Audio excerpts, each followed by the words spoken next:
భాగవత పద్యమకరంద ప్రియులారా నమస్తే. గురుకులం నుండి వచ్చిన ప్రహ్లాదుని విద్యాకౌశలం పరీక్షింపగోరి, కుమారా, నీవు చదివిన విద్యల యందు గల విషయములను తెలుపుమన్న హిరణ్యకశిపునితో ప్రహ్లాదుడు ఇంకా ఇలా అంటున్నాడు. కమలాక్షు నర్చించు కరములు కరములు, శ్రీనాథు వర్ణించు జిహ్వ జిహ్వా,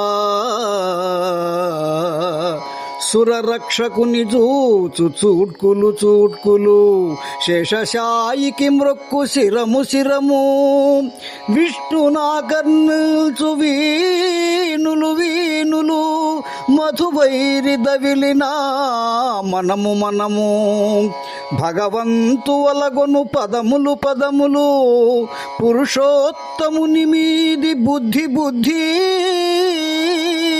దేవదేవుని చింతించు దినము దినము, చక్రహస్తుని ప్రకటించు చదువు చదువు, కుంభినీదవు చెప్పెడి గురుడు గురుడు, తండ్రి హరిజేరుమని ఎడి తండ్రి తండ్రి,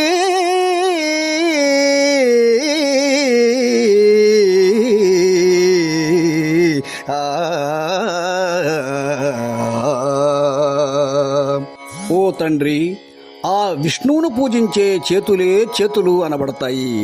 శ్రీనాథుని వర్ణించే నాలుకే నాలుకవుతుంది. దేవరక్షకును చూచే చూపులే చూపులు.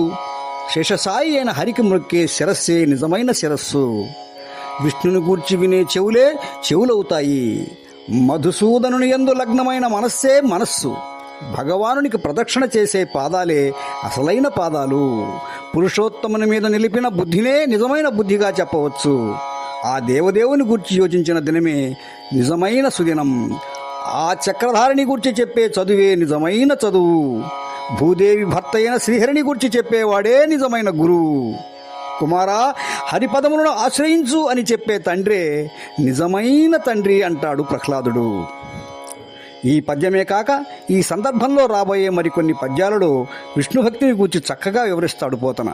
ఇక్కడ ప్రహ్లాదుని నోటి నుండి వచ్చిన ప్రతి పద్యము ఆణిముత్యమే.